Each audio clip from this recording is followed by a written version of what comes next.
Hello, I am Major Stephen Lennon, and I will be covering my thesis work on examining the effect of field of view on cognitive workload.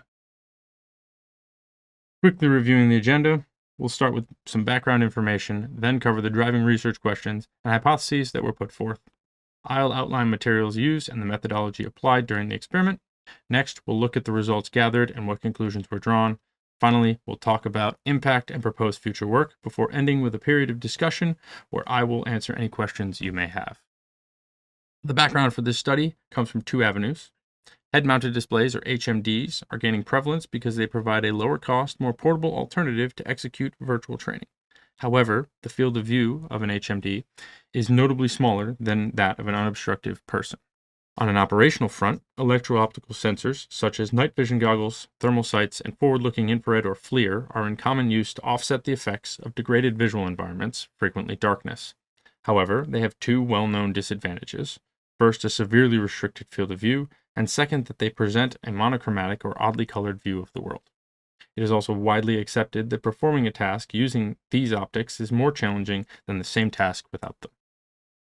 To explore that added challenge and preemptively apply it elsewhere, we came up with the following research questions. First, does restricting field of view affect cognitive load, and what relationship exists between them? And second, what measures could be used to forecast cognitive load in similar training situations?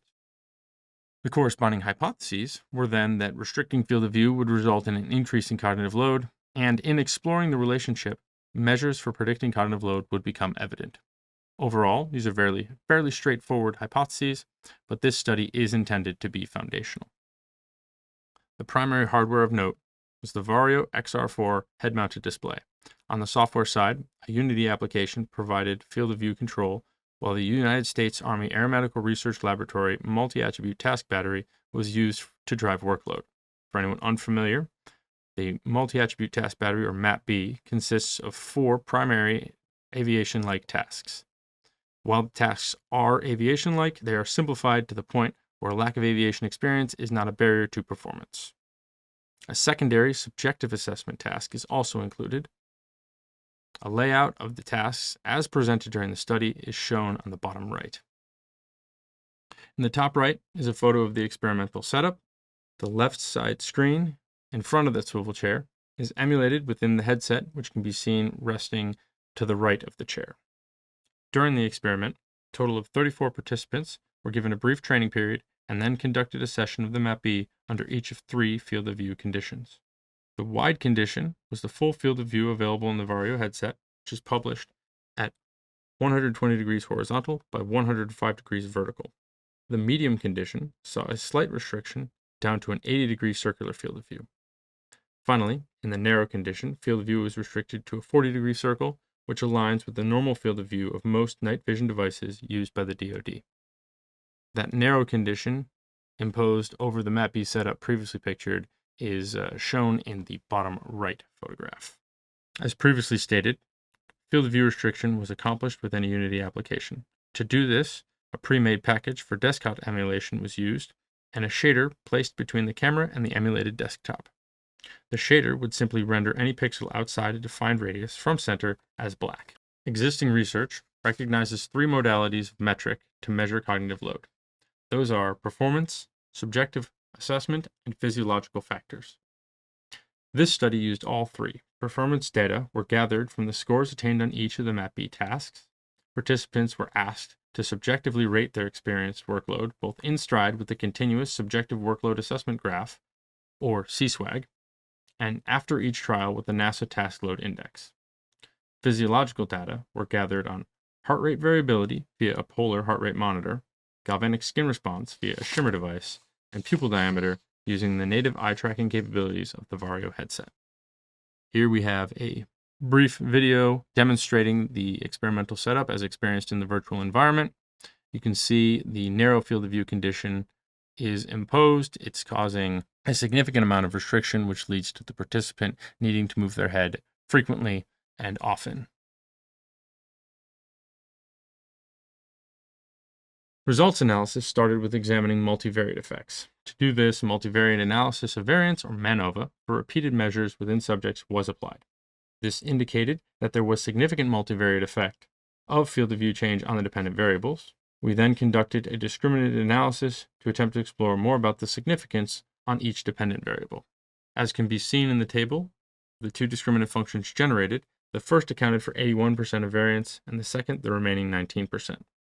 However, analysis also showed a p-value of 0.0159, which did not uphold the significance of the discriminant analysis itself. Moving on to a univariate analysis, analysis of variance, or ANOVA, was applied to each dependent variable. Significance in the effective field of view condition was found in the MAP-B tracking task performance, the CSWAG and TLX scores, and in pupil diameter. The MAP-B system monitoring task performance also approached significance with a p-value of 0.011, but application of Holm-Bonferroni correction to account for family-wise error in multiple tests removed it. Graphing the mean data across the three conditions for each of the significant variables, we can see the expected relationship. Performance scores degrade, while subjective assessment scores and pupil diameter increase with decreasing field of view. The brackets on each graph indicate where paired t-test showed significance in pairwise analysis. Notably, significant difference does not exist between the wide and the medium conditions for the first three of the variables, while significant difference is absent between the medium and the narrow conditions in the fourth pupil diameter. A couple of additional variables were also examined. Situation awareness is a distinct phenomenon, but since it has been closely linked to cognitive load, it was given consideration. Participants were asked to conduct the Situation Awareness Rating Technique, or SART, questionnaire after each trial. Results, plotted to the right, indicated as expected that situation awareness was reduced as field of view was restricted, and a Freeman test confirmed significant effects across conditions. Notably, pairwise analysis found significance only between the wide and the narrow conditions. Simulator sickness being a constant possibility in virtual environments, data was collected via the Simulator Sickness Questionnaire for thoroughness. No significant effect was found for SSQ scores across the conditions, alleviating the potential that symptoms might have a confounding effect on performance or physiological results.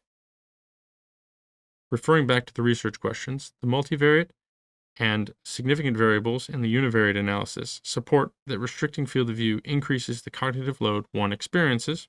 Therefore, hypothesis 1 is supported. However, the insignificance of the discriminant analysis precludes the ability to more quantifiably describe the relationship or establish predictive metrics. Hypothesis 2 is not supported. So where does that leave us, and what do we do going forward? There's a lot of interesting future work that can be done to continue this study. First and foremost, we should continue to try and quantify the relationship that was confirmed here. This could be done by using these results to be more targeted in the metrics used, or the conditions applied could be refined either by increasing the number of field of view conditions or shifting the window of field of views explored. Eye tracking analysis in this study also opens interesting possibilities. We focus purely on pupil diameter as a workload metric, but the Vario's capabilities could be used to add in an examination of scan patterns or task dwell time, which would add an additional dimension and insights. It was specifically brought up that pairwise results of pupil diameter did not match the other variables. Examining the cause of this could lead to further insights as well. Finally, the confirmation that restricting field of view increases cognitive load should drive a reevaluation of training methods for electro-optical devices. These results can and should be incorporated into training plans for such devices, and even into modifications of the training curriculum. Typical current training is to throw operators into the proverbial deep end and assume that they can deal with the added tasking and workload of the full field of view restriction immediately upon training. One alternate method would be to introduce the field of view restriction and accompanying workload increase incrementally. An examination of the effectiveness approach would further support implementation and would be warranted before implementation were effected. Thank you for your attention today. I will now be available to field any questions you may have. Good morning, everyone. My name is Captain Matisky, and today I'm going to be giving my presentation on my thesis titled Proficiency and Performance Using KSA-Aligned Frameworks. My thesis advisors are Lieutenant Colonel Rowan and Lieutenant Colonel Morse, and my next unit I'm going to will be 2MEF, Battle Sim Center, and Camp Lejeune. Here's today's agenda. So for the problem statement, the question is, how do we advance the current state of simulation-based training within the M&S community as well as the larger DoD? My answer to this was provide a framework, specifically provide a structured framework that connects tasks to measurable KSAs, knowledge, skills, and abilities, and aligns those with clear-defined performance measures and to a proficiency model. The current Marine Corps system is using training and readiness standards, which are mostly binary in nature. You're either trained or untrained, which in some senses pass or fail. The Marine Corps, however, is moving towards a BARS approach, which stands for Behaviorally Anchored Rating Scales, which BARS are rating tools that define performance levels using observable behavior-based examples at each proficiency tier. And normally you would see a tier from 1 through 5. One exception to this generalization is aviation. Flight training has a well-established proficiency model and simulation use. That's obviously driven by risks. Pilots operate multi-million-dollar aircraft, and the cost of failure is extremely high. Likewise, however, ground training prepares Marine for life and death decisions too, yet we haven't applied the same level of structure or measurement rigor. That's one of the challenges this framework moves to address. So the background on this is just not a local observation. It's been identified at the institutional level. A 2013 GAO report noted neither the Army nor the Marine Corps had established performance measures or any method for comparing cost of effectiveness between live and simulated training. There was supposed to be a follow-up report released in 2020, but that is still not materialized at this time. At the same time, the Marine Corps still uses tools like the Indoor Simulated Marksmanship Trainer, ISMIT, and Driver Training Simulator, as well as the Combat Convoy Simulator, all of which are fielded across the Marine Corps. These platforms offer considerable training value, but often lack an accompanying framework to systematically measure and track performance, as well as proficiency across the use of them. This framework is designed to fill that gap by giving instructors or designers a way to link tasks to specific KSAs to find performance measures and assign proficiency levels that can be used within these simulation environments, like the aforementioned ISMIT or Driver Sim. An example of this would be the ISMIT can track shot placements and timing. Driving simulators can evaluate reaction to hazards, but neither platform is tied to a consistent model that defines how performance should be assessed or proficiency progresses over time. Before I walk through this framework itself, I want to quickly define a few key terms that form the foundation of this model. First are KSA types, the knowledge, skills, and abilities. We have declarative knowledge, which is knowing the what, such as identifying technical components or reciting safety rules. So facts, we have procedural knowledge, knowing how, like executing a preventive maintenance checklist automatically or conducting a firing drill smoothly. This can also be referred to as muscle memory, although that's not wholly accurate, but for this intent purposes, can be referred to as such. And then we have intuition, which is really naturalistic decision making, which is knowing how to decide, meaning can you make effective decisions under pressure, uncertainty, or time constraints. Second, we need to distinguish performance measures from performance metrics. Measure is what you're evaluating, like accuracy, decision speed, or motor coordination. A metric is how you quantify it, like a 3.5 second reload time or 85% identification rate if you're an intelligence analyst trying to identify foreign equipment, especially through a drone feed. We see this commonly with school with grades like A's, B's, and C's. Lastly, we use proficiency models to define what different levels of performance look like. An example of this, as talked about previously, is BARS, Behavior Anchored Rating Scales, which define performance levels using specific observable behaviors at different tiers. You could have it like 1 through 5, each with a different performance level defining a specific observable behavior in each case instead of a subjective assessment, which oftentimes is the case. You have the Dreyfus model, which has a progression from novice to expert, or you can think of from level 1 to 5, but novice to expert, typically for procedural skills. And then everyone would be familiar with what's called the guild model, which you have apprentice, journeyman, and master levels of proficiency, which in the Marine Corps you can relate to rifle training with its tiered approach of marksmanship, sharpshooter, and expert. So these concepts give us the vocabulary to what I'm going to describe next, which is my approach. For approach, the framework itself is built around a 5-step process. This is to facilitate alignment of KSAs with performance measures and proficiency models. You first define the task, ideally starting from a TNR event.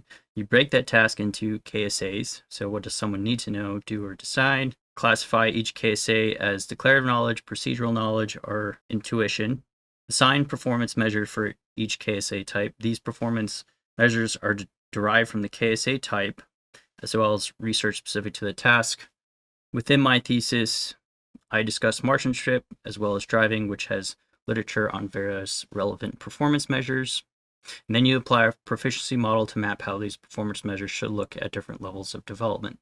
This is where SME input would come in to determine what constitute different performance levels. The goal is to provide a systematic way to align performance measures derived from KSAs to proficiency models and go from there. I, in my thesis, use the example of engaged targets with a pistol, that's the relevant TNR standard, and to evaluate the framework, I sent out survey to SMEs with the motor transportation task operate in MTVR. Moving on to the next slide, you can see this broken out. First, you define the task, and using the engaged target with the service pistol as an example really quickly, one of the key KSAs is handle the pistol safely, so that would give you your KSA. Then you would classify the KSA, which in this case, that could be broken down into declarative knowledge, knowing the safety rules, and then you would make a performance measure, which in this case, you might say a beginner level of that would be recalling the 4 safety rules with prompting, and a master level would be automatically knowing the safety rules and then utilizing the 4 safety rules during training or downrange. So with this framework, we're not just checking if the task was done, we're capturing how well it was done under what conditions and what needs to happen for each proficiency level.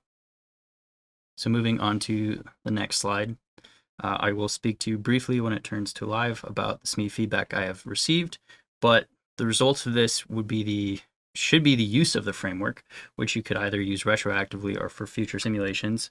Retroactively, you could use this for the convoy sims or the examples I gave, which would tie to the ISMIT, in order to determine what changes would need to be made in order to align those simulators with proficiency models. Or you can use it for future simulators, such as the AAV coming out. You would break down the tasks of driving the AAV into KSAs, derive performance measures, and then use that to inform decisions about how the simulator should be built or what features it might have, so on and so forth.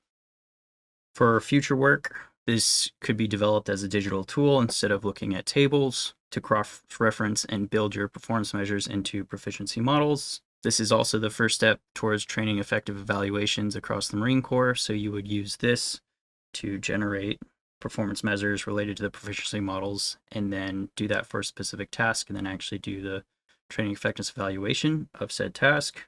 And then lastly, this future work would be to extend the framework to incorporate collective and team-based tasks, because this currently only addresses individual tasks.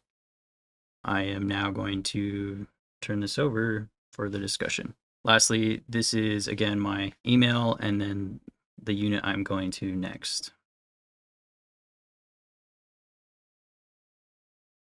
Good morning. My name is Captain Dylan Swaim, and my thesis is Augmented Reality Spatial Cues for Target Acquisition. I'm a computer science student here at Naval Postgraduate School with an emphasis on modeling and simulation. My contact information is on this slide as well as the last. My thesis advisors for this research are Dr. Rudolph Darkin and Mr. Perry McDowell. Here's the agenda for this presentation. We will start with the problem statement, followed by the background, approach, results, future work, and conclude with a brief discussion. The problem statement for this research is the increasing complexity and dynamic character of war are creating many time-critical decisions that stretch the average Marine beyond their normal cognitive workload. Eliminating extraneous combat cognitive processes with augmented reality could give warfighters an advantage. To elaborate on the dynamic character in our current age of competition with peer adversaries, new technological advancements place a huge strain on the warfighter. This includes, but is not limited to, drone warfare, enhanced signals intelligence, targeting, and information operations. The average Marine needs to consider far more today than they did just even 10 to 15 years ago. My hypothesis is that augmented reality can influence the timeliness and accuracy of target acquisition by providing landmark cues tied to pre-planned tactical control measures. Marine Corps machine gun sections are a scalable and innate force multiplier within an infantry battalion. Their primary responsibility is to provide timely and accurate suppressing fires for the Marines who are closing on an objective. Within the section is the role of the section leader and their subordinate team leaders. These young Marines are in charge of synchronizing each machine gun and coordinating the maneuver with the actions of the supported commander. This coordination involves managing these assets in unison, requiring the ability to quickly locate, identify, and adjust pre-planned tactical control measures, otherwise known as TCMs, in order to synchronize the barrage of support properly. Even minor errors in coordination can result in incorrect firing geometries, putting Marines on the ground at risk and delaying further support. Here's an image of a team leader identifying targets in a training scenario. The approach was twofold. First was the design portion. This consisted of selecting the correct hardware capable of field deployment for testing. The Office of Naval Research's 3D Warfighter Augmented Reality team offered their support with two MART systems. MART stands for Marine Augmented Reality Team Trainer. It is an AR system equipped with a video pass-through HMD, ideal for outdoor training environments. The next piece of design was to develop a task analysis for target acquisition. This served as the basis for the conceptual design of the augmented reality overlays that were implemented in MART. The second portion was testing. A 2x experiment implementing the overlays tested two things. First, did AR affect accuracy and timeliness? To accomplish this, an array of targets were placed downrange at 223 Bravo in Camp Pendleton. The participant was then asked to identify 3 targets displayed on the mission planning tablet on the terrain in front of them, both by conventional means and by implementing spatial cues. The second test sought to observe the effects on situational awareness in AR. To accomplish this, the participant was asked to observe simulated suppressive effects of 3 targets, while simultaneously paying attention to the battle space for simulated reinforcements. Again, both by conventional means and by implementing augmented spatial cues. From left to right, the first snapshot is the layout for both test number 1 and test number 2, control and test. The green and blue TCMs represent test number 1, similar but different layouts considering distance, occlusion, and proximity. Yellow and purple TCMs represent test number 2 with similar considerations. The second image shows where target identifiers were placed. These are physical signs lettered A through Z that provide a means for the participant to quickly indicate to the principal investigator where they believe the target to be. In order to prevent obvious indication, decoy identifiers were also in place, as well as an identifier for each target in the layout. The final image demonstrates the overlap of the two to ensure proper coverage of the simulated world in the real world. The orange overlay is never shown to the participant on either the tablet or the HMD. Results are to be determined. As a computer science student here at NPS, I have an additional quarter and have not yet completed data collection. It is currently scheduled for 10 to 13 June in Camp Pendleton, California. The image seen here is of range 223 Bravo in Camp Pendleton. It is a designated testing site for data collection. The perspective in this photo is taken in the exact spot where testing will occur. It offers a variety of microterrain and distinct features useful for terrain association, a key component of target acquisition. On test day, this perspective will have up to 25 target identifiers in view on the actual terrain, as well as several simulated targets as well. Future work includes both design and testing.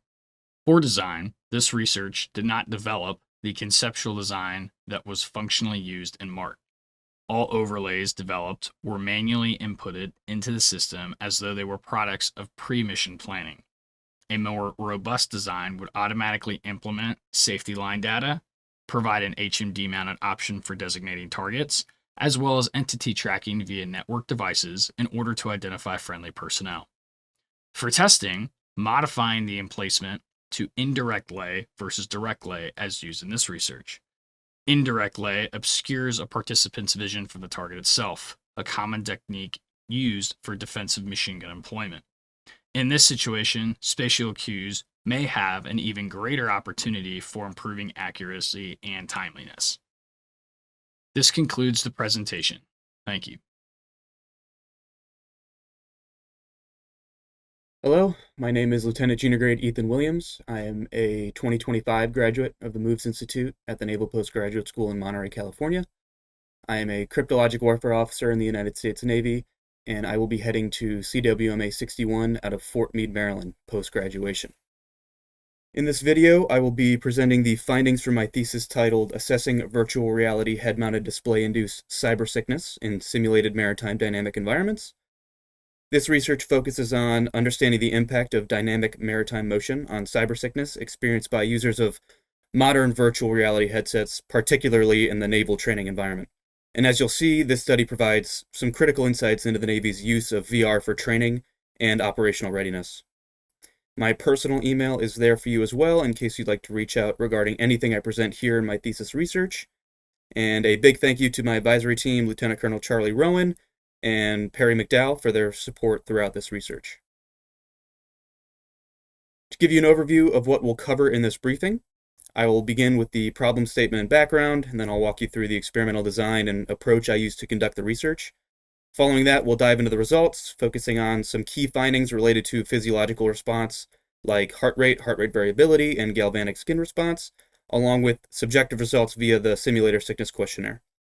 I will also discuss the operational implications of these findings, some limitations of the study, and areas for future research. And then finally, we'll have a brief Q&A session following the briefing in the live meeting. The U.S. Navy has been expanding its use of virtual reality head-mounted displays for various applications, including training, maintenance, and operations as well. However, there is a significant challenge that I discovered that was underexplored, and one that I thought we must address, and that is VR-induced cyber sickness. This phenomenon, caused by sensory conflicts between visual, vestibular, and proprioceptive cues, is well documented in even the most simple static environments. And my question was, what happens when the VR system is used in dynamic motion-based settings like those on board a U.S. Navy ship? There hasn't been any prior research exploring modern VR systems in simulated maritime conditions with realistic sea states, and so my research sought to fill this gap by quantifying the severity of cyber sickness in static versus dynamic conditions using both subjective and physiological markers. As I mentioned, the Navy already uses VR technology for flight simulations, maintenance protocols, and operational readiness training. And in order to safely implement this type of usage aboard Navy ships, we must also seek to understand the severity and prevalence of cyber sickness and how that can affect the performance of the user who is using these VR applications. Cyber sickness arises due to a mismatch between what we see, feel, and expect from our surroundings, and common symptoms include nausea, dizziness, and headache, which can significantly hinder performance and mission readiness. Physiological indicators such as galvanic skin response, GSR, and heart rate variability, HRV, have been identified as reliable metrics for assessing stress and discomfort, especially in the context of cyber sickness. However, most prior studies, like the foundational work by Muth and Lawson in 2003, used non-immersive systems and did not explore the effects of realistic sea state motion. And so my research aimed to build on this existing literature by focusing on the combined effects of VR and dynamic maritime motion in simulated real-world sea states. To accomplish this, I tested 32 participants with varying VR experience and varying experience underway at sea. The primary VR tool I used was the MetaQuest 3, paired with a motion platform that simulated real-world sea conditions. We were able to collaborate with NSCW Carter for access to real-world validated sea trial data, which enabled us to replicate the motion experience on board an actual Navy ship with high levels of fidelity through the motion platform. I employed a within-subjects design where each participant experienced 4 conditions: a static land-based setting, a calm simulated sea state, a moderate simulated sea state, and a rough simulated sea state. The VR task performed was a flight control simulation using the Simple Planes VR platform, and throughout all conditions, physiological data was recorded using a Polar H10 for heart rate and a Shimmer 3+ for GSR. Subjective self-reports were captured via the Simulator Sickness Questionnaire, or SSQ, and then we compared responses across the 4 conditions using statistical measures like repeated measures ANOVA, paired t-test, and Pearson correlation matrices. Here's an image of what the experimental setup looked like. You can see the subject is secured by a 4-point harness inside the motion platform, where they experienced the 3 simulated sea states and also the static condition, which basically was the motion platform without any movement.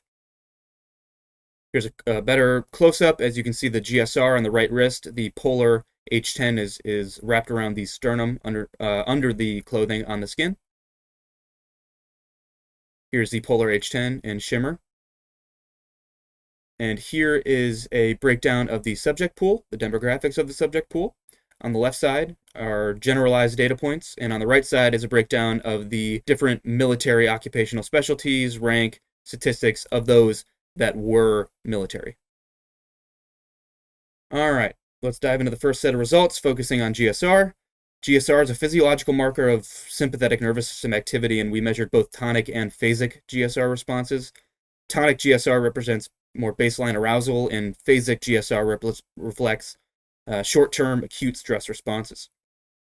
The findings showed that tonic GSR levels significantly increased from static through to the rough sea state conditions, indicating higher baseline stress as ship-like motion intensified.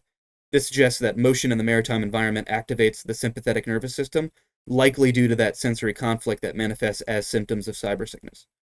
Phasic GSR also increased significantly, highlighting greater acute stress spikes in response to motion cues. And here is a plot of both tonic and phasic normalized z-scores by condition and the trends that were expected. Moving on to heart rate and heart rate variability, the results were mostly mixed and inconclusive. However, we did observe a significant increase in baseline heart rate, both in calm and rough conditions compared to static, with the highest heart rate occurring in the rough sea state, indicating some sympathetic activation under intense motion. And this suggests that as the sea state worsens, the body's response is heightened, likely due to discomfort caused by the motion-induced cybersickness. On the other hand, heart rate variability, which is considered a slightly better indicator of parasympathetic response, showed no significant differences across conditions. However, an interesting finding was that a nonlinear regression analysis revealed a quadratic relationship between HRV and SSQ scores. And this suggests that both low and high heart rate variability extremes were linked to higher cybersickness, meaning that an optimal HRV range might be necessary for developing mitigation strategies for symptoms. And now we'll look to the simulator sickness questionnaire scores, which measure the subjective severity of cybersickness symptoms. As expected, the results showed significantly higher SSQ scores across dynamic sea states, with the rough sea state causing a 65% increase in symptom severity compared to static conditions. The subscale analysis revealed that nausea was the most sensitive to sea state changes, while disorientation showed the most variability. Interestingly, ocular motor symptoms were the least affected, but still significantly elevated. We also observed that participants with underway experience at sea had relatively lower SSQ scores, suggesting that previous exposure to motion may help mitigate the effects of VR-induced cybersickness, and additionally, VR experience correlated with relatively less severe symptoms, highlighting some potential for adaptation over time. And here is the graph depicting the upward trend, severe upward trend, and significant upward trend of total SSQ scores by condition. These findings definitely have significant operational implications for the Navy. Dynamic motion environments, even when simulated, show exacerbation of cybersickness, which could hinder training effectiveness, especially during long missions when VR is utilized at sea. It's clear that while modern VR HMDs offer valuable operational utility, their use needs to be monitored, especially onboard Navy ships.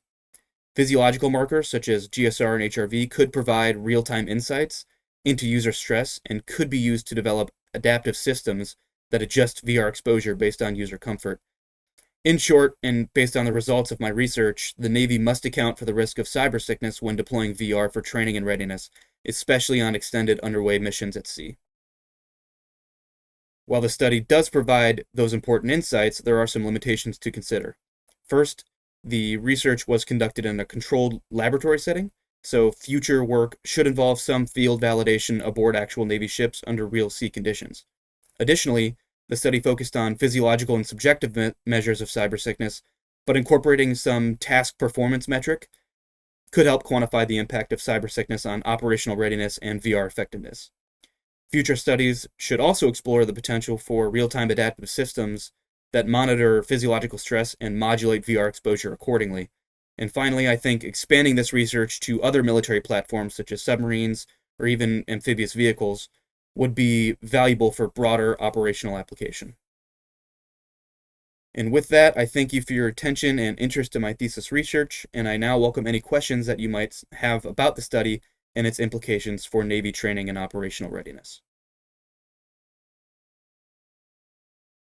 Hello, my name is Lieutenant Commander Jin Hong Yu from the Republic of Korea Navy, and I'm designated to be stationed at ROK Navy Task Fleet Command for my next assigned duty.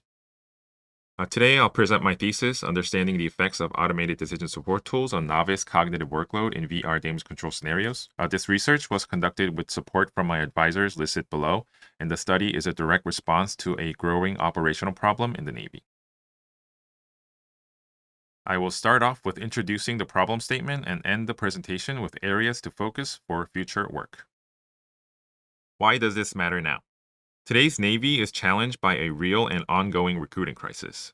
This shortage forces untrained and inexperienced sailors into roles they aren't fully prepared for, especially in life-critical duties like shipboard damage control.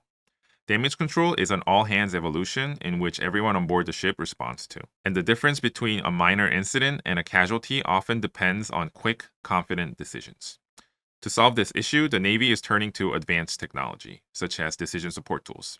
Although technological solutions bring immense benefits, it also brings in a critical unknown, and implementing these tools without fully understanding its impact can increase risk, especially on inexperienced users. Then can technology be a solution to this problem? Decision support tools are not new. They are used in fields such as aviation, medicine, and command and control. They offer structured, timely guidance to users facing time-sensitive decisions. But in many of those cases, the users are highly trained professionals. Also, researches in the past on DSTs have focused on operators with expertise and experience as their target audience. Then, what happens when we apply that same decision support tool logic to someone with less experience? There is a gap in understanding how DSTs affect cognitive workload and performance for novices in stressful environments like damage control scenarios, and that's what this research aims to fill. To conduct this research, the study needed a platform where we could simulate realistic damage control conditions and test how novices responded. We built a VR application using Unity, designed to simulate high-stress shipboard damage control conditions and conduct immersive, safe, and repeatable testing deployed on MetaQuest 3. We tested 4 DST conditions: no DST, auditory DST, visual DST, and multimodal DST combining both auditory and visual. For the dependent variables, we measured 3 data types: subjective, NASA TLX, physiological, heart rate variability and galvanic skin response, and objective performance scores, which was calculated based on task completion and number of errors. Next, I will show you a short clip of our VR application. This video will show our efforts to make the interface intuitive for the users, such as raycasting for object manipulation and minimizing the number of interface buttons. The video you will see is part of condition 4 in our experiment, which is the multimodal DST condition, so you will see and hear the DSTs during the play. Fire on board ship. Type unknown. Location engine room. Fire control team report to scene immediately. For the next task, assess the fire through smoke color. Fires near fire-sensitive compartments must be extinguished first.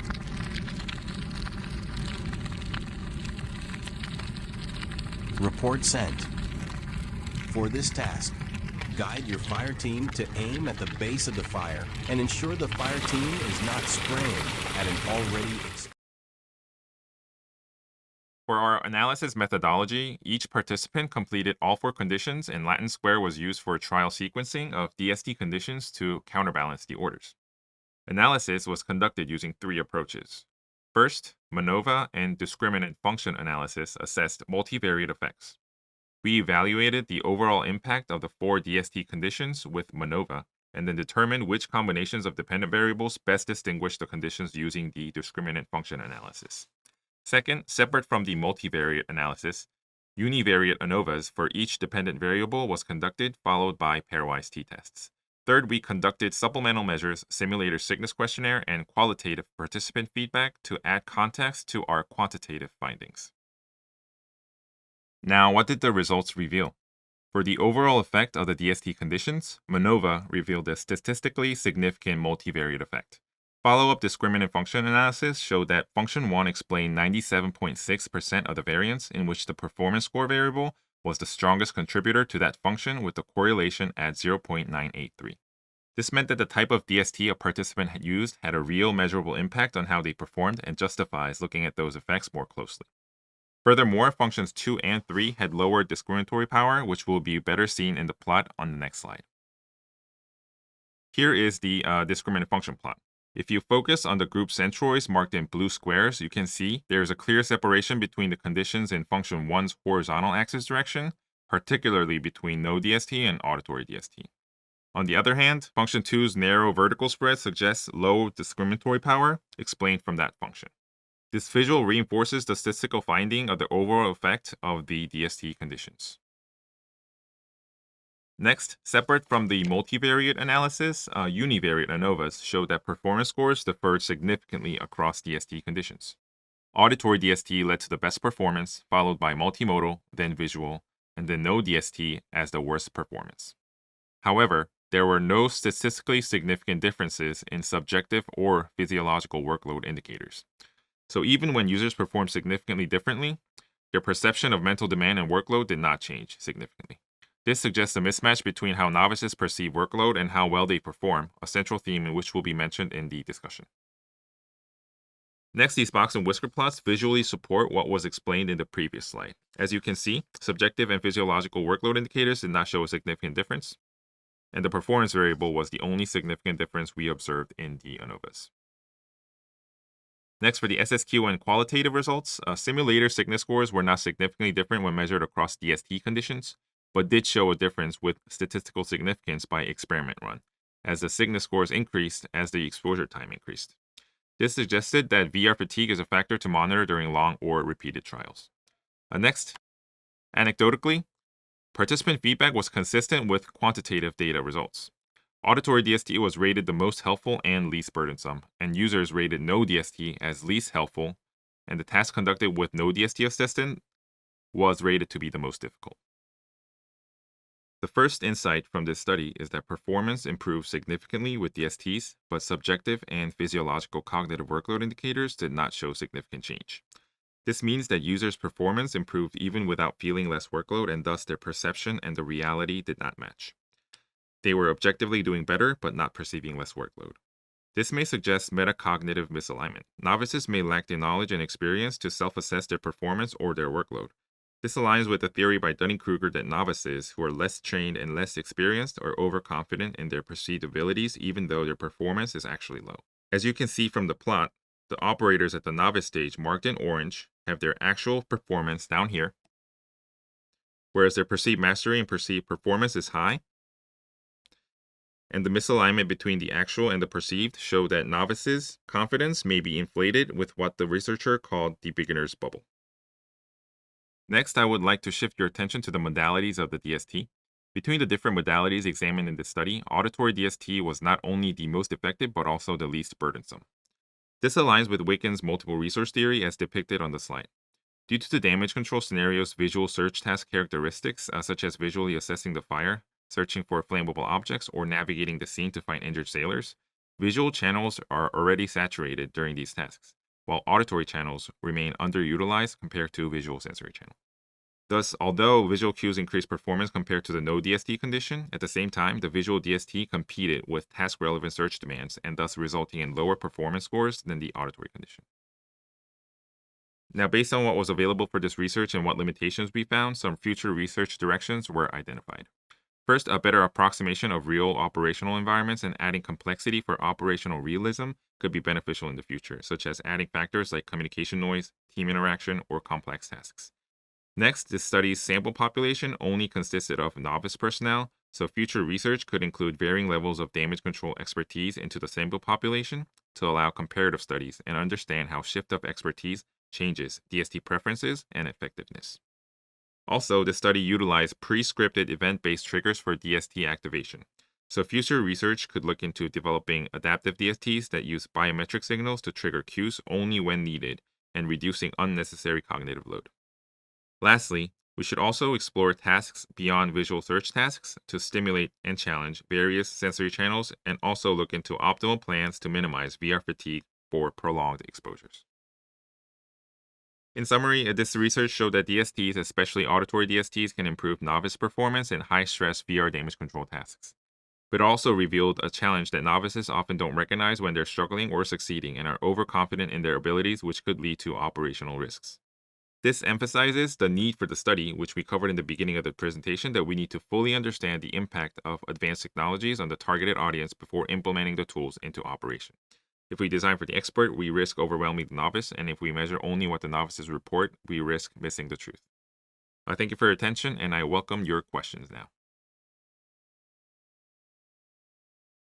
Hello, my name is Captain Tim Battlesick, and today I'll be presenting my thesis research titled A Framework for Evaluating Simulation Conceptual Model Documentation Methods. Starting with a quick look at the agenda for this presentation, we'll go over our problem statement, some basic background, the research approach, results, conclusion, and recommendations, and then finally we'll finish with some areas for future work on this topic.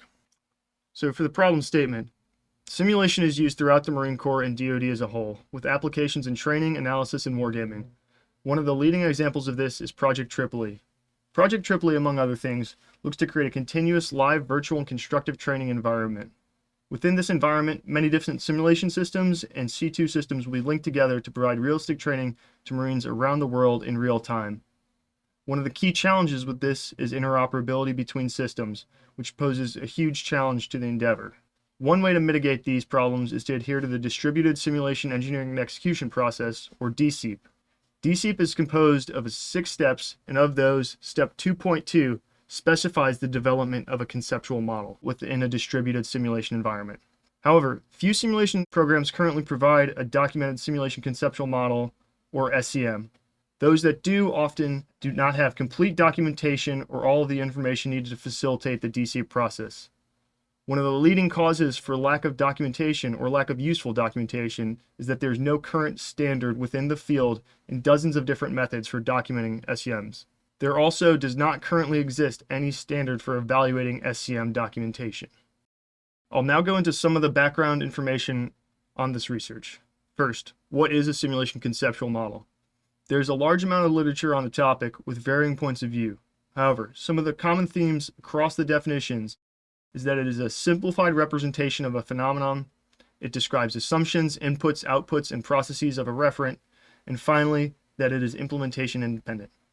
However, simulation conceptual model should not be confused with simulation conceptual model documentation. The definition that follows comes from Dr. Kurt Blaise and Dr. Susan Aros's work as part of a larger TCOM-funded project tasked with exploring simulation conceptual models for the Marine Corps. The definition that they created and the definition that will be used throughout this presentation is that simulation conceptual model documentation is an implementation-independent description of the simulation conceptual model that can include a variety of artifacts describing different aspects of the simulation conceptual model. Here we see many of the same ideas present within the definitions of a simulation conceptual model, but it is important to note that documentation describes the simulation conceptual model, and simulation conceptual model is representing the phenomenon being modeled. Both of the simulation conceptual models in this research modeled some form of a littoral fires and kill web or kill chain scenario. Continuing the background, the 2 documentation methods evaluated in this work were the Monterey Phoenix modeling language and event graphs. Monterey Phoenix is designed for software and system architecture, design, and maintenance. It is considered a lightweight formal modeling method which is able to perform exhaustive event traces. It also has both a web-based and application-based tool for modeling, which will automatically generate a documented simulation conceptual model upon execution. The other simulation conceptual model evaluated was documented using event graphs. These are used largely with discrete event simulations, but not exclusively. They provide a clear display of the relationship between events within the model. Additionally, the relationship with discrete event simulation makes it a relatively easy process to convert the documented simulation conceptual model into an executable program. One note for the rest of this presentation is that the Monterey Phoenix model evaluated was a CUI model, so it will not be discussed within this presentation. The approach used in the research was fairly straightforward. First, we developed the initial evaluation framework. We then conducted subject matter expert interviews to refine the framework. We then finalized the evaluation framework and finally applied the framework to the documented simulation conceptual models to demonstrate its feasibility. The initial evaluation framework consisted of 6 criteria, each evaluated on a scale from 1 to 5 with respect to the degree in which each criteria was present in the documentation. The 6 categories are accuracy, usability, modifiability, scalability, reusability, and interoperability. We'll now take a look at the results from our subject matter expert questionnaires. For the first part, the subject matter expert was asked to assign a score from 1 to 5, with 1 being not important at all and 5 being very important with respect to that criteria within the documentation of the simulation conceptual model. As you can clearly see in the plots to the right, accuracy had the highest frequency of 5s, and accuracy, reusability, and interoperability all had a median score of 5. Scalability had the lowest median score, coming in at a 2. One note is that due to IRB constraints, we were limited in our number of participants, so the ability to perform any sort of statistical analysis is extremely limited by the sample size. The second part of the questionnaire tasked the interviewee with ranking the criteria against one another. They assigned a rank of 1 to the most important criteria and 6 to the least. From the charts on the right, it is clear that accuracy was ranked most important criteria. It had the lowest mean ranking, and when looking at the box and whisker plot, it is clear how little variation there was compared to the other criteria. Similar to the last portion, scalability had the worst mean ranking, and based on this subject matter expert input, the change made to the final evaluation framework was the removal of scalability as an evaluation criteria. Here we have the scores from the application of the evaluation framework on the left and the event graph documentation on the right. Starting with the right, this is the documentation of a simulation conceptual model created by James Sheetsley in his 2017 thesis analyzing artillery-fired projectiles from shore in a littoral environment. He utilized the Java library SimKit to create a discrete event simulation for this research, documenting his simulation conceptual model with event graphs. Within the event graphs, you can clearly see how events transition from one to another and the conditions for these transitions to occur. Additionally, the bottom figure depicts how multiple event graphs can be coupled together to make a larger simulation conceptual model while maintaining readability. Not going too far into depth on the individual scores, at the conclusion of the evaluations, the Monterey Phoenix documentation outperformed the event graph documentation. It scored higher in reusability, interoperability, tied in accuracy and usability, and scored worse in modifiability. Totaling all the scores resulted in Monterey Phoenix documentation scoring a 19 out of a possible 25, while the event graph only scored an 18. However, it is important to note that these evaluations were performed by myself, someone with some expertise in this domain, but by no means an expert. While this might not be the most desirable situation, the purpose of this research was not to find the best documentation method, but rather to demonstrate the evaluation framework can produce meaningful results. Moving on to the conclusion and recommendations. Overall, this framework is a viable tool for evaluating simulation conceptual model documentation. Some constraints with this are that the simulation conceptual models need to be in the same referent domain. Many documentation methods are better suited for different domains, so an evaluation of the documentation of 2 simulation conceptual models of different referent domains would not yield any meaningful results. For similar reasons, the SCMs need to be at a similar level of abstraction. Caution must be used when looking at the total scores. It is recommended to consider the criteria that are most important to the end user and how those scores compared. The total score is provided mainly as a guide, which leads to the next point, that the intended use case or users of the documentation should be noted to provide clarity to the evaluation. The primary recommendation from this research is that the Marine Corps should seek to establish a set of standard documentation methods using this framework as an evaluation tool. It is important to emphasize set because any effort to create a single standard documentation method for all cases will likely be too restrictive and unsuccessful. Some notable areas for future work include modifying the evaluation framework to utilize utility curves as the scoring metric. The figure to the right is from the Simulation Interoperability Readiness Level Framework. As indicated by its name, this framework evaluates the interoperability of a given simulation. To do this, it utilizes a series of utility curves, each containing specific criteria to achieve a certain score. This allows for a more objective approach to evaluation, and this idea could be implemented into a future version of the evaluation framework. Additionally, the next logical step in this research is to move from simply evaluating the documentation of a simulation conceptual model to evaluating the simulation conceptual model as a whole. The framework could serve as a good starting point for this research. This concludes my presentation. Thank you for your time. Hi, my name is Rene Romero Rojas. I'm Lieutenant Colonel in the Mexican Army. My specialty is IT support. My next command will be in the headquarters, providing technical support and IT management. The title of my thesis is Training Strategies for High Estimation in Virtual Environments. To cover this presentation, I have 6 points. We found that exposure to simulated heights in virtual reality has been used to study treatments for fear of heights and flying. This idea is used in parachute simulators to assess heights and potentially prevent injuries during real jumps. However, even in simulators, people make mistakes. It means that miscalculation is present in distance estimation. So this research explores training strategies to improve height estimation in virtual environments. The target heights are 1,000 feet and 15 feet. This research is based on a previous thesis. One of the goals of that study was to build a parachute simulator using a low-cost prototype. Also, a user study was conducted, but user had difficulty estimating heights. To address that situation, we introduced 2 training strategies and a new virtual environment that mimics man-made structure. We have 3 research questions for this study. The first one aims to identify which training strategy is more effective. The second question was to see if the type of environment influenced height estimation. We simulated a grassland, a desert, and a rural environment. The last question looks for any difference between the results from the previous version of the system and the current one. This picture shows the main idea of the parachute simulator. It uses the same physical setup as before. It means the metal frame, lanyards for the seat and harness, a step ladder, and a safety belt for user safety. In this version, we replace the CPU for a laptop, and we use MetaQuest 3 headset instead of MetaQuest 2. The software includes the training strategies and the new virtual environment.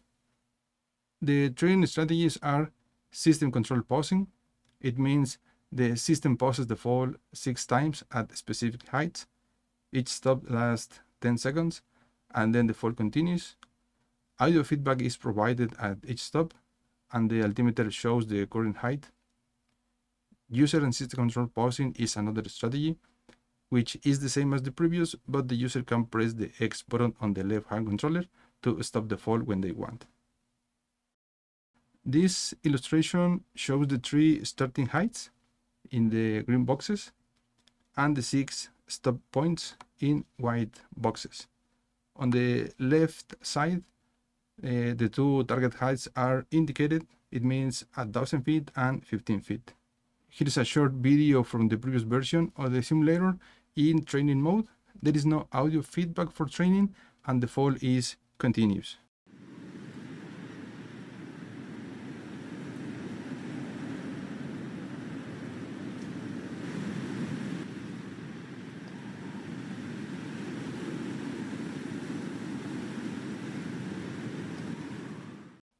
The second video shows the current version, also in training mode. An instruction panel was included before each jump. The altimeter's color and position were changed, and the audio feedback is provided for each stop.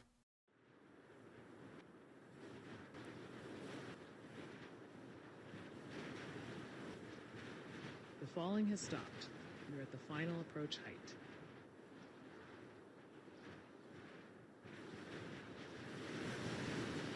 The falling has stopped. Feel free to look around.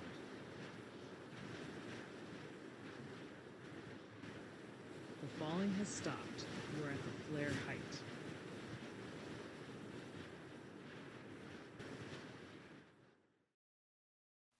We conducted a user study following this process. After the user signed the informed consent, they fill out a simulator signet questionnaire or SSQ as a baseline. Then they perform virtual jumps in training and evaluation mode for the first virtual environment. After that, they fill out the corresponding SSQ and the custom questionnaire. They had to repeat the same process for the second and third virtual environments. In the last part, the users fill out a second type of custom questionnaire and the demographic questionnaire. Regarding the data, the system recorded the subject's interaction. It means when they estimated the target height. Also, subjective data was collected through the SSQs, the system usability scale, 2 custom questionnaires, and demographic survey. A total of 54 people took part in the study, but 7 did not complete the tasks because of cyber sickness. 33 subjects were male and 10 females. The subject's age ranges from 24 to 65 years old. 50% of the subjects had experience with parachuting and 36 had experience with VR and simulators. Regarding the results, the average accuracy for both strategies showed that the final approach height was estimated more precisely, but with a slight overestimation. The flare height had more overestimation. In the case of the second strategy, most subjects didn't stop the fall during the training. They said they preferred to wait until they reached the target height indicated on the altimeter. Then we compared the simulated nature and man-made virtual environment. Simulated nature represents a grassland and desert environment. The results showed that the man-made virtual environment had slightly better results for both heights. Lastly, we compared the old and current version of the parachute simulator, but just for grassland and desert environments. For both targets heights, the current version had better average accuracy. The results from subjective data showed that SSQ symptoms increase over time, so upcoming research needs to ensure that subjects receive enough breaks during VR exposure. Also, the system usability scale had an average close to 80%, which means a good category for the system. In addition, subject mentioned that desert environment was the most challenging to evaluate and man-made was the easiest. Also, the seat was found uncomfortable over time. Recommendation from the study: improve the ergonomics. It means by replacing the seat. Also, no more than 3 training jumps and stop the fall only at target heights. And include a briefing within the virtual environment to explain the terrain and average size of the objects. The contributions in terms of average accuracy, it was increased in the final approach height for desert and grassland environments. Another contribution was the introduction of a new virtual environment and the 3D avatar to support the height estimation and reinforce the sense of presence. Those factors could be useful in another training simulators where height estimation is required. We are also helping to fill a gap in the research on height estimation in virtual environments. For future work, the simulator could support new training tasks in military free-falling practices, like the use of a hand altimeter or parachute steering. Also, different terrain could be tested. Another research could introduce storytelling to explain a parachute mission. New strategies might be added, like giving the full control to the subject to stop the fall or only display the altimeter when they stop the fall. In the technical side, future research could use OpenXR to integrate more headset, like Pimax 5K, for a wider field of view, or use simulators like BBS4 with ready environments. Lastly, some variables could be tested, like the participant's weight, which affects falling speed, and the zoom position to change the shadows in the virtual environment. Thank you for your time and attention. This concludes the presentation. I appreciate it. Hello everyone, my name is Simon Schnitzler and I major in the German Army. Today I will present my thesis on a topic that combines simulation, fog of war, and AIs for decision making. The Faction Disposition Particle Filter, or FDPF, a novel approach for tracking of for entity positions in land-based military simulations under partial observability. I will walk through the problem, the method, and my findings, and I look forward to your questions at the end. Let me begin by giving you a quick overview of the structure of this presentation. I will start with the problem statement. Then I will provide some background on the simulation environment and the foundational concepts. After that, I will explain the approach, the FDPF, followed by the results of my experiments. Finally, I will highlight future directions and open the floor for questions. In military simulations, if we want results that are credible and useful, we must reflect the limited information that real forces operate with. That means embracing partial observability. We don't know exactly where the enemy entities are unless we've seen them. Giving a decision-making AI access to the ground truth might be convenient, but introduces a false sense of certainty that doesn't exist in real-world operations. The decision-making AI controls friendly units, deciding where to move and when to engage. One common workaround is the use of occupancy maps, which estimate the likelihood of each enemy entity's position. These work in simple cases, but ignore something essential: coordination. They treat each unit as independent, unlike real forces that act as teams. This gap degrades performance. What is needed is a way to handle uncertainty that still considers coordinated enemy behavior. To address this challenge, I used Athlete, a turn-based simulation developed at the MOVES Institute. It's simple and deterministic, which makes it ideal for experimenting with AI decision-making. Units operate on a hex map, following rules for terrain and combat. While Athlete provides basic simulation framework, the challenge to operating under fog of war is addressed by the FDPF. That's where particle filters come in. Instead of knowing where each enemy is, we maintain multiple hypotheses, particles, each representing one possible position for an enemy entity. Over time, particles that match what we observe are reinforced. Those that don't are discarded. This is extended through simulacra. Intelligent particles that don't just drift randomly but simulate goal-driven behavior, taking or defending objectives. This brings us to the core of my thesis, building on this concept for full faction tracking. Instead of tracking single entities, each faction disposition particle represents a complete coordinated OP4 course of action, or core. Each particle includes the positions of OP4 entities, their behavior model, and likelihood score. How well that particle matches what Blue4 has seen. This mirrors real-world intelligence practice, which considers at least the most likely and the most dangerous OP4 core. Over time, the FDPF evolves a dynamic picture of plausible enemy dispositions. The FDPF operates in a cycle of 3 phases: move, update, and decide.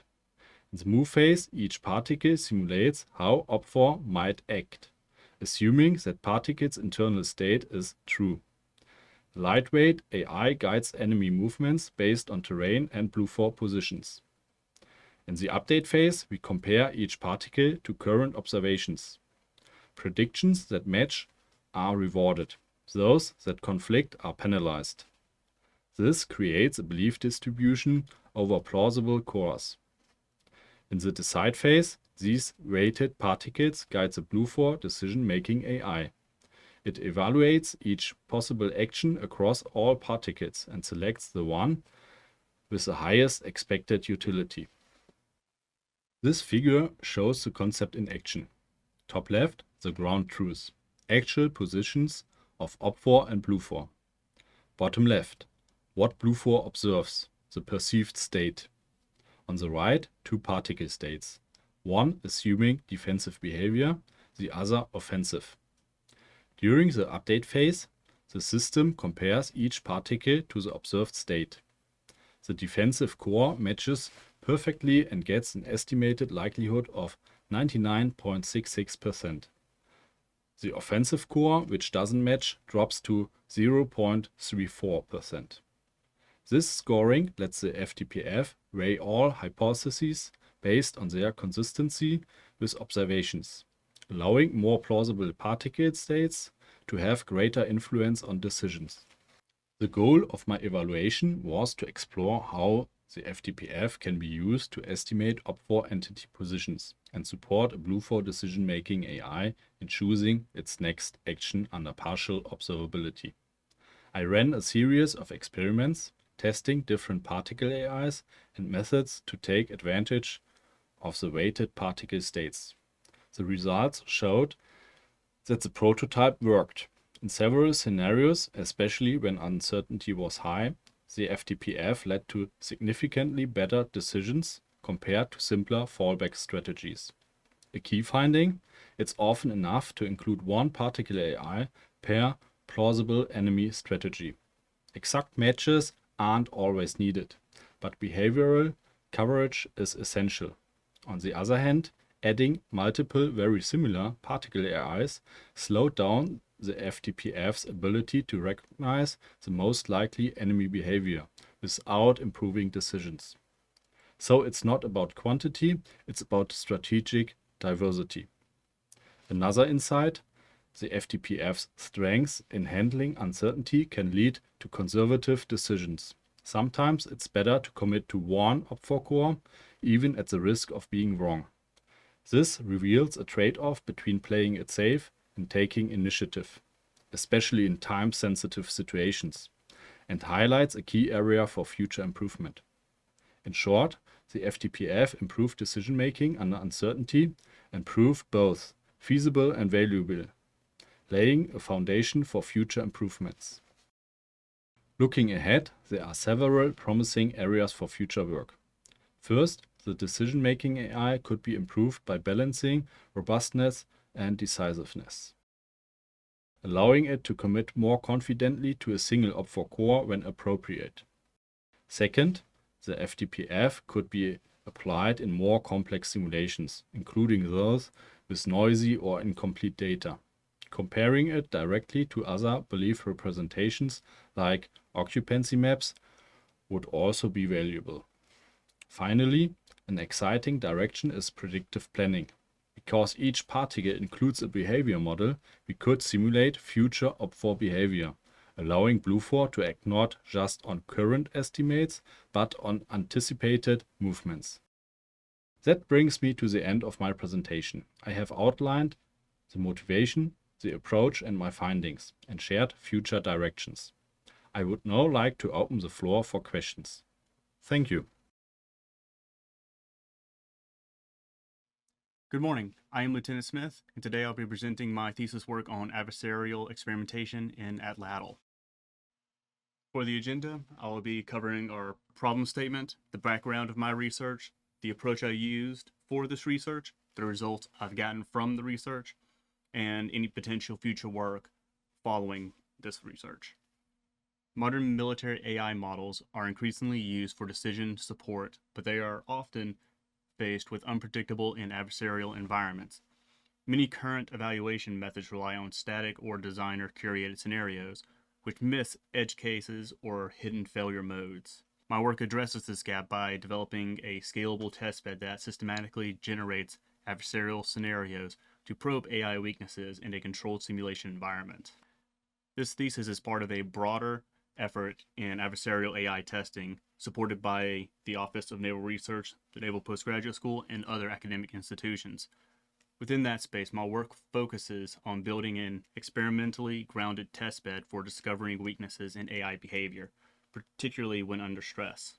The testbed, built in Python and integrated with the ATLATL wargame, supports scenario generation, simulation, behavioral analysis, sensitivity testing, and adversarial optimization, all while minimizing human bias in test design.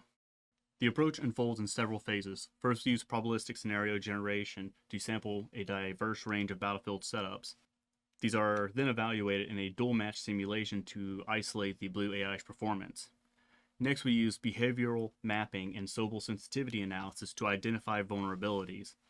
Finally, we apply neighborhood search heuristics and differential evolution to refine the adversarial scenarios. ATLATL is a turn-based hex grid combat simulator. It simplifies units to infantry, mechanized infantry, armor, and artillery, and tracks only 6 terrain types. Each side alternates turns and takes 1 move or fire action per unit. Outcomes are computed using deterministic salvo equations. The game engine is fully modular and exposes JSON interfaces for human or AI control, making it ideal for experimentation with reinforcement learning or scripted agents. We generate scenarios using latent hypercube sampling, varying terrain probabilities, unit counts, and scenario lengths across 9 regional sectors. The terrains are placed using a stick breaking process, ensuring spatial diversity across map sectors. Each scenario is evaluated twice, once with blue AI versus the red AI, and once with the red AI versus itself to compute a score differential, which serves as a normalized performance metric. We also capture the variance and the conditional value at risk to highlight worst case behaviors. To understand how AI decisions change under stress, we use localized changes, changing a single urban hex or red unit location at a time, and then record the blue's response. This produces movement heat maps that help surface decision biases or brittle responses. We then use Sobel sensitivity analysis to rank globally which scenario parameters most influence AI performance. This highlights dominant input factors and guides adversarial search. After this global analysis, we conduct a neighborhood search heuristic on localized scenarios to probe score minimizing parameter tweaks. We use differential evolution to explore the scenario space globally. While powerful in theory, differential evolution proved computationally expensive and less effective than the simpler local methods we will show later.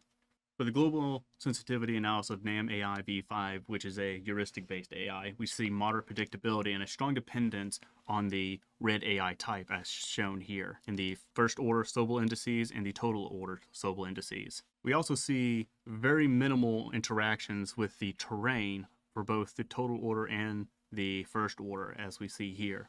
Moving into the global analysis of NAM AI v9, we see the parameters flip from a large importance of the red AI to a very large importance of the number of blue units and the number of red units shown here.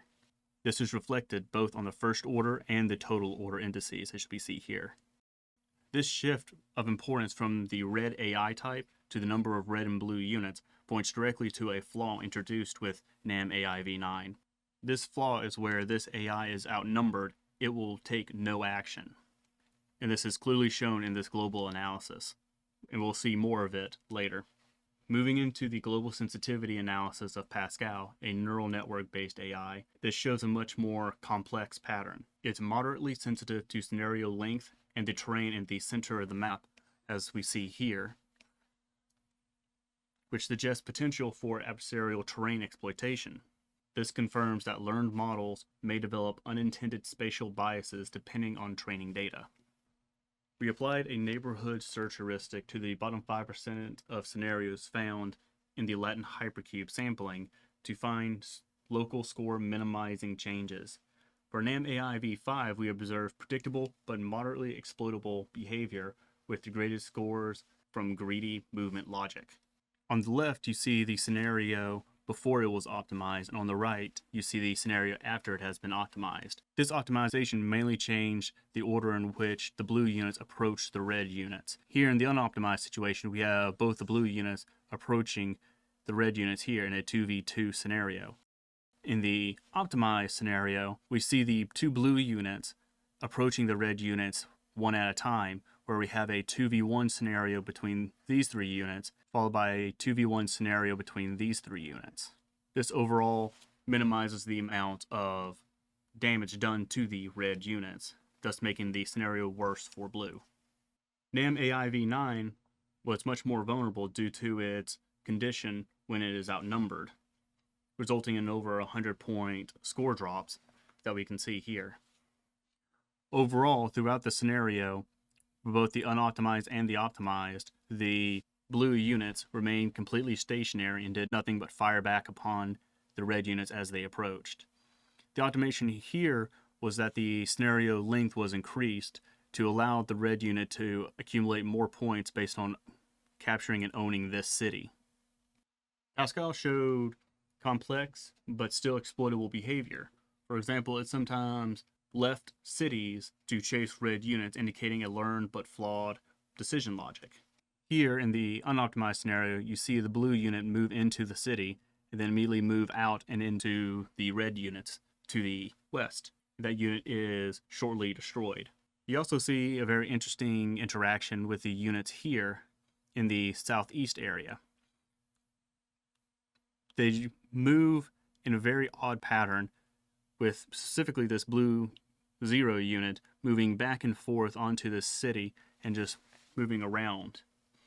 And in the optimized scenario, you see both the blue units move directly towards the cities here in the south and interact with the red units. These two blue units end up being destroyed, while these two blue units move in almost a circular fashion in the northeast section of the map, not contributing to the scenario. For a quick overview of the heat map scenarios and how they were made, one urban hex is fixed while the red unit's position is varied across all the hexes. The urban hex is shown via a blue outlined hex in the diagrams to follow. The blue unit is positioned in the center of the map and is allowed a single action: to move, to attack, or to hold its position. The only actions being plotted are the move action and the frequencies under which those actions are taken. These movement heat maps help expose the biases in behavior in a more visual way. Here's the heat map for NAM AI v5. It's a very simplistic map, as you can see. Here, the blue outlined hexes show the location of urban terrains, and in the center you see a blue square indicating the location of the blue unit. For each of these scenarios, we see a very consistent behavior for the NAM AI v5. It moves towards the city with very little interaction with the red unit that is sprinkled into the scenarios. Moving into NAM AI v9, it shows almost the exact same movement logic, with one exception being in the center one here, where the blue unit is already on an urban hex. It shows its movement evenly spread throughout the entire ring around that urban hex. This points towards once it has captured a city, it will start chasing down the red unit that is sprinkled within the scenario. For Pascal, we see a much more complex set of interactions with some very interesting insights. For example, if we look here at this specific scenario where the urban hex is to the northwest of the blue unit, majority of the time it actually moves to capture the city, which is the optimal movement. But at least once the blue unit moved to the northeast. We see a similar situation here where the urban city, the urban terrain, is directly north of the blue unit. At least once the blue unit is tempted to move directly south, which is a non-optimal move. And we see a very similar type of effect throughout all of the scenarios shown here. We also tested differential evolution as a black box optimizer. Unfortunately, it produced worse results across all the AIs, scoring between 30 and 75 points less. We also tested differential evolution as a black box optimizer. Unfortunately, differential evolution produced worse results across all AIs. Scenarios were 30 to 75 points less adversarial than the neighborhood search heuristics. More importantly, differential evolution gave no insight into which variables matter and had a much higher computational cost. Looking ahead, there are three main directions to expand this research. First, add complexity by introducing armor, artillery, and mechanized infantry units to test robustness under different tactical conditions. Second, integrate Weight Watcher, which is a Python package designed to pre-screen neural networks for structural flaws without needing evaluation data. Third, lift the single-ply restriction to give AIs greater foresight and test whether myopic behavior is a key vulnerability. Lastly, expanding the red AI pool to introduce reinforcement learning-based opponents could surface new adversarial tactics not found in this study.